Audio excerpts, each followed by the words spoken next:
ভূতের বাড়ি প্রথম অধ্যায় হারানো পথবর্ষার শেষ দিকের বিকেল। আকাশে রোদবাদলের খেলা চলছে। দূরে নদীর ধারে দাঁড়িয়ে আছে এক অদ্ভুত নীরবতা, যেন পুরো গ্রাম নিঃশ্বাস বন্ধ করে আছে। হরিপুর গ্রামের মানুষরা বলাবলি করে, ওই রাস্তা দিয়ে সন্ধ্যার পর যেও না, ওটা ভূতের বাড়ির পথ। আমি, রাকিব, শহর থেকে এসেছি। সাংবাদিক হিসেবে কাজ করি। ভূতের বাড়ি নিয়ে স্থানীয় এক পত্রিকার জন্য রিপোর্ট লিখতে এসেছি। শুনেছিলাম এই গ্রামের উত্তর দিকের প্রান্তে একটা পুরনো জমিদার বাড়ি আছে। অনেক বছর ধরে সেটা পরিত্যক্ত।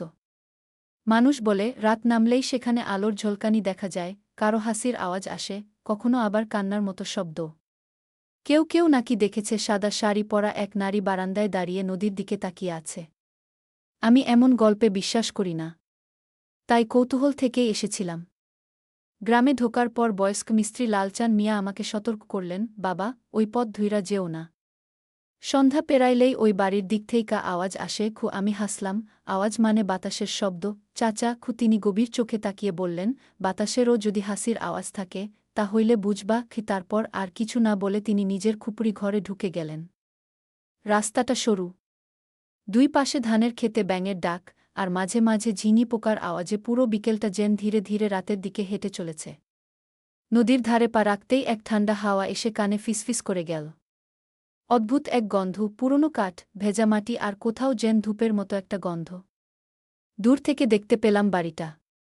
দুইতলা, ভাঙাচোরা বারান্দা, একপাশে বটগাছের শেকড় মাটিতে লেপ্টে গেছে।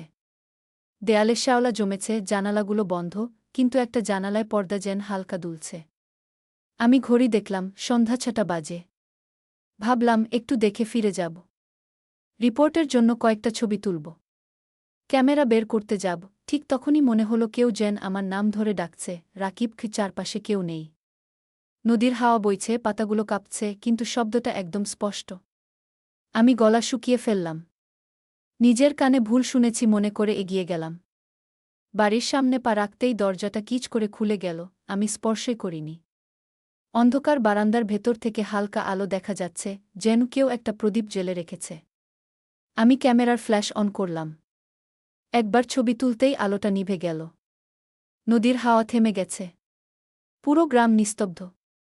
আর আমি দাঁড়িয়ে আছি সেই ভূতের বাড়ির দরজায়, যেখানে প্রবেশের পর আর কেউ নাকি ফিরে আসেনি।